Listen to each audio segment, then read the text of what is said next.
Hello guys, welcome to my channel Initial Solution.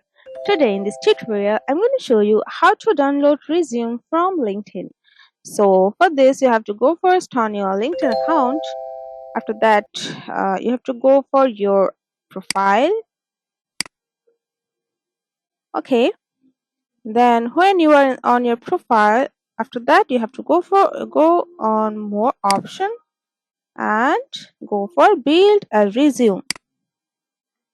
Then you have to go for create from profile, and you can type your job title here, otherwise just keep it. And you can see your whole profile is showing here.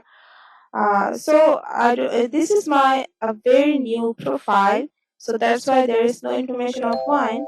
But on your profile you will see all your information is here. So after that you have to go to your go to just download as PDF. Then you can download resume from LinkedIn. So if you found this video helpful, then please like, comment and share. Subscribe to our channel and don't forget to hit the bell icon for more videos. Thank you.